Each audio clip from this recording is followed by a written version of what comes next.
संकल्प शक्ति 80। हर संकल्प में करंट व क्रिएटिव एनर्जी होती है।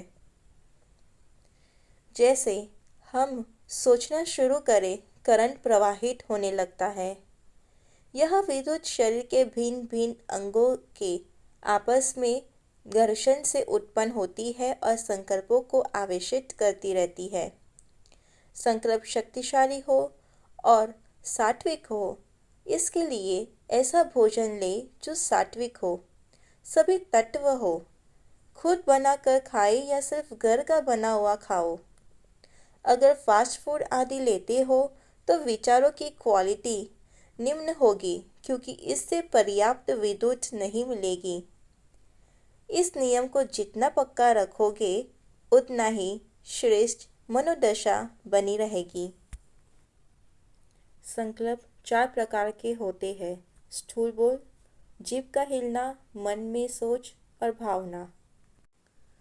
स्थूल बोल हम सभी बोलते हैं, सारा संसार इसी से आपस में जुड़ा हुआ है।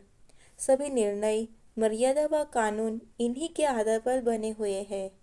बोल और कुछ नहीं, सिर्फ संकल्पों का आवाज का रूप दिया गया है। यह संकल्पों का स्थूल रूप है। हम अपना सुख दुख वर्णन करते हैं, ज्ञान का आदान प्रदान करते हैं, इस शक्ति का ज्यादातर दुरुपयोग करते हैं। जीभ का हिलना हम मुख से आवाज नहीं करते हैं, परंतु अंदर अंदर जीभ हिलाते रहते हैं। सिमरन प्रायः जीभ से करते हैं। ये जीभ का हिलना भी संकल्प ही है। ये बोल से ज्यादा प्रभावशाली होता है। मन में सोच हम जीभ व मुख का प्रयोग नहीं करते, परंतु मन में विचार करते रहते हैं। वास्तव में यही वह ऊर्जा है जिसे संकल्प कहते हैं। यह संकल्प का बहुत सूक्ष्म रूप है। यह बहुत शक्तिशाली होता है। यह संकल्प ईथर में पैदा होता है और सारे ब्रह्मांड में जाता रहता है। भावना हम मुख, जीभ व मन आदि से नहीं बोलते, परंतु अंतर में किसी के प्रति कोई ना कोई भाव रखते हैं। सब चोर है, सब बेईमान है, अपराधी है, शराबी है, चरित्रहीन है। यह अति सूक्ष्म है। इसे ही इच्छा या विश्वास कहते हैं। यह संकल्पों को बल देती है। अगर जीवन में सुख शांति लानी है तो क्या करें? बोल में बहुत कम शक्ति होती है। जीभ की शक्ति बोल से ज्यादा होती है। मन में जो संकल्प चलते हैं यह और ज्यादा शक्तिशाली होते हैं। सबसे ज्यादा शक्ति भावना में होती है। अगर हम इसे बदल दें तो हमारे जीवन में सुख शांति आ जाएगी। जब हम कोई काम कर रहे होते हैं या बात कर रहे होते हैं तो हमारे मन में कोई ना कोई भाव बना रहता है, जिससे एकाग्रता नहीं बन पाती तथा उस काम से संतुष्टता नहीं मिल पाती। हम मजबूरी से या मरे मन से काम करते हैं, इसलिए सफलता नहीं मिलती है। मिलिट्री वाले विपरीत हालात बनाकर अभ्यास करती है, जिससे वह समय पर जीत पाते हैं। जब बहुत भूख लग रही हो, भोजन बनाकर अपने सामने रखें और आधा घंटे या कम ज्यादा समय के लिए योग लगाओ।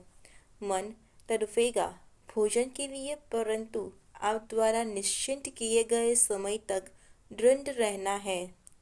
इससे आप भोजन के धारण में पक्के हो जाएंगे। जिस चीज से डर लगता हो उसके पास बैठकर योग लगाओ, आपका डर खत्म हो जाएगा।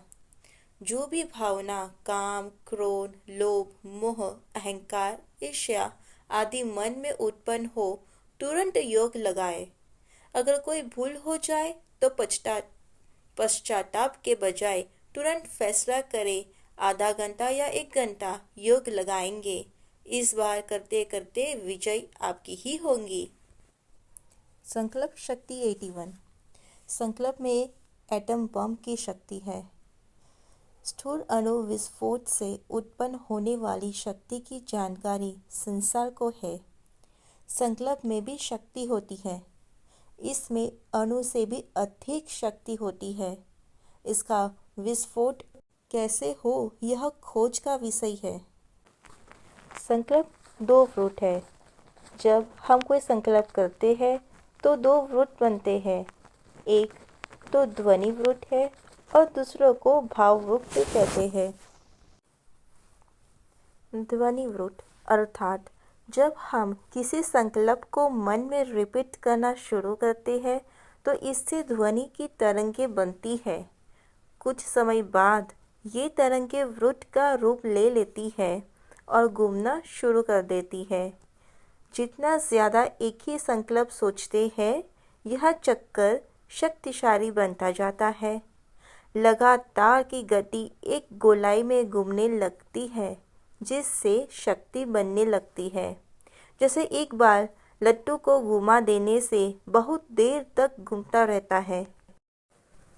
ऐसे ही योग में भगवान के किसी एक गुण को याद करते रहते हैं तो ऐसा बल बनता है जो रुकता नहीं, उसको कोई तोड़ नहीं सकता।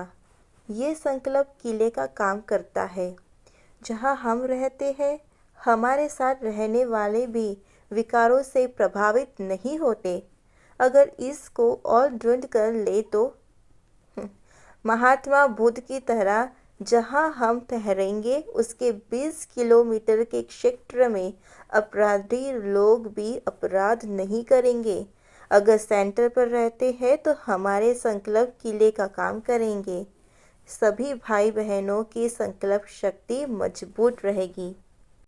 आइए जानिए हम रोज़ अपने और फैमिली व अपने घर के लिए रोज़ सुरक्षा कवच बनाए। उसके लिए गोले दो प्रकार के होते हैं, संकल्प के आधार पर तथा भावनाओं के आधार पर। किसी भी भावना को बार बार रिपीट करने या दिमाग में रखने से ये विचार भी एक चक्र में घूमते रहते हैं जिससे यह बहुत शक्तिशाली हो जाते हैं और सृजनकर्ता को घेर लेते हैं।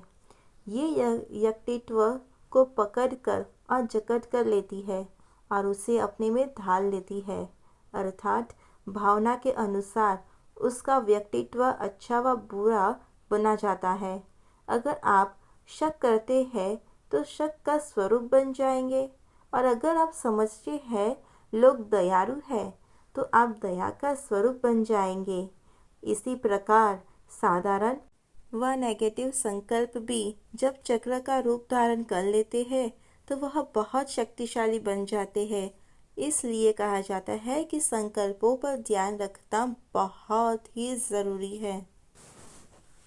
वह रेडियो स्टेशन की तरंगों का रूप धारण कर लेते हैं जिससे सारा संसार प्रभावित होता है और साधक भी जगमगाने लगता है। जैसे रेडियो स्टेशन पर प्रसारण होता है वहाँ कोई आवाज़ नहीं होती, परंतु जहाँ प्रसारण पहुँचता है वहाँ आवाज़ होती है।